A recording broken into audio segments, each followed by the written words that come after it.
జాతీయ ఉపాధి హామీ పథకం నుంచి మహాత్మా గాంధీ పేరు తొలగింపును వ్యతిరేకిస్తూ హైదరాబాద్లో కాంగ్రెస్ నేతలు నిరసన తెలుపుతున్నారు. ఎంజీ రోడ్ వద్ద నిరసన ప్రదర్శన చేపట్టారు. పీసీసీ చీఫ్ మాట్లాడుతున్నారు. ఇప్పుడు లైవ్ చూద్దాం.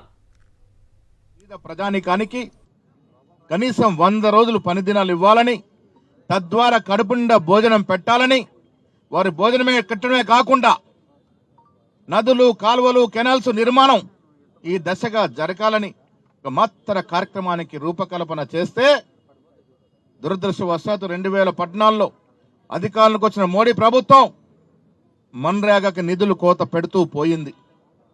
ఇవాళ పేరు మార్చింది. మిత్రులారా, ఇందాక ఎడమ బుజ్జునతో చెప్తా ఉన్నాడు, నేను ఉపాధి హామీ పథకం పనిచేసి నా కుటుంబాన్ని నడుపుకొని ఇవాళ ఎమ్మెల్యే కాగలిగిన మాట. ఇలాంటి ఎందరో పేద ప్రజానీకానికి చేయూతనిచ్చినటువంటి మహాత్మా గాంధీ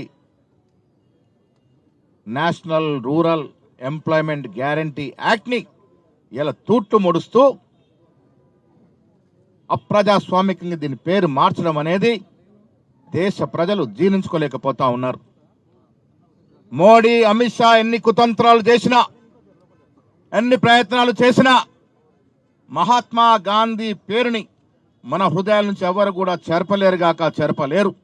అదేవిధంగా నువ్వు రాజకీయంగా ఎదుర్కోలేక సోనియా గాంధీ కుటుంబం మీద ఈడీ కేసులు, సిబిఐ కేసులు ఎన్ని బనాయించినా, నీకు కోర్టు మొట్టికాయలు వేసినా, నువ్వు ప్రజాస్వామ్యాన్ని కూని చేస్తూ రాజ్యాంగాన్ని తొంగల తొక్కుతూ ముందుకు సాగుతా ఉన్నావు మోడీ గారు.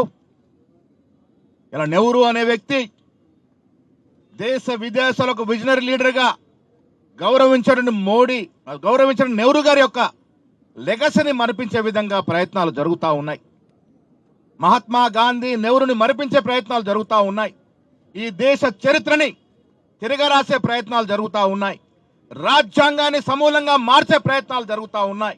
మనువాద రాజ్యాంగా మార్చుకునే ప్రయత్నాలు జరుగుతూ ఉన్నాయి. ఖబర్దార్ మోడీ గారు, ఈ దేశం ఒక లౌకికవాద దేశం. నీ పప్పులు ఉడకవనే మాట సుందరంగా మనవి చేస్తా ఉన్నాను. ఇలా ఖర్గే గారి నేతృత్వంలో పార్లమెంట్లో ఎంత గోల చేసి అర్జించినా మీరు చలించలేదంటే మీరు కడుపులో మహాత్మా గాంధీ మీద విషం ఎంత నింపుకున్నారో అర్థమవుతా ఉంది. దేశ ప్రజలు గ్రహిస్తా ఉన్నారు.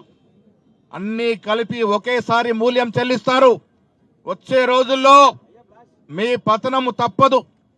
కేవలం హిందూ పేరిట కులాల పేరిట, మతాల పేరిట రాజకీయాలు చేసే వారికి గుణపాఠం తప్పదనే మాట ఇలా సికింద్రాబాద్ వేదిక నేను చెప్పదలుచుకున్నాను. ఇవాళ ముఖ్యమంత్రి రేవంత్ రెడ్డి గారు, డిప్యూటీ ముఖ్యమంత్రి భట్టి గారు, ఇక్కడికి వచ్చిన మంత్రులందరం కూడా ముక్త కంఠంతో మన్రేగా నుంచి మహాత్మా గాంధీ పేరు తొలగింపుని వ్యతిరేకిస్తూ రాబోయే రోజుల్లో ప్రజల ఆశీర్వాదంతో కాంగ్రెస్ పార్టీ అధికారం రావడం ఖాయం. రాహుల్ గాంధీ గారి నేతృత్వంలో మళ్ళీ మహాత్మా గాంధీని వెనక్కి తెచ్చుకుంటాం, వారి పేరు మళ్ళీ పెట్టుకుంటామనే మాట కూడా సందర్భంగా మనవి చేస్తా ఉన్నాను. కులాల పేరిట, మతాల పేరిట రాజకీయాలు దీర్ఘకాలం సాగు. 12 ఏళ్లు పాలించి కూడా మేము ఇది చేశామని చెప్పుకోలేని పరిస్థితి.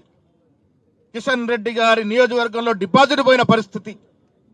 పంచాయతీ ఎన్నికల్లో డబుల్ డిజిట్ కూడా కష్టంగా దాటలేని పరిస్థితి. ఈ రాష్ట్రంలో మీకు బుద్ధి చెప్పుతామనే మాట కూడా ఈ సందర్భంగా మనవి చేస్తా ఉన్నాను. ఇలా శాంతియుతంగా అఖిల భారత కాంగ్రెస్ కమిటీ పిలుపు మేరకు రాష్ట్ర రాజధానిలో పేరు తొలగింపుకు నిరసనగా శాంతియుత సత్యాగ్రహం చేస్తా ఉన్నాం. రేపు అన్ని జిల్లా హెడ్ క్వార్టర్లో ఈ సత్యాగ్రహం ఉంటుంది. ప్రజలకు కనువిప్పు కలవాలి, దేశ ప్రజలు తెలుసుకోవాలి. మీరెన్ని ప్రయత్నాలు చేసి గాంధీని, నెహ్రూని మరిపించే ప్రయత్నం ఎన్ని చేసినా అంతకు రెట్టింపు ప్రజలు వారిని గుర్తిస్తారు, ఆరాధిస్తారు, ఆదరిస్తారనే మాట కూడా ఈ సుందరంగా మనవి చేస్తూ, ఇక్కడికి వచ్చిన పెద్దలందరికీ కూడా, ఈ సత్యాగ్రహంలో పాల్గొంటున్న మీ అందరికి కూడా బాపూజీ స్మరణాలు, బాపూజీ జ్ఞాపకాలు చిరస్థాయిగా ఉండే విధంగా మా ప్రయత్నం ముందుకు పోతుందనే మాట కూడా ఈ సందర్భంగా మనవి చేస్తూ, ఇప్పుడు గౌరవ మంత్రివర్యులు శ్రీధర్ బాబు గారు మాట్లాడతారు.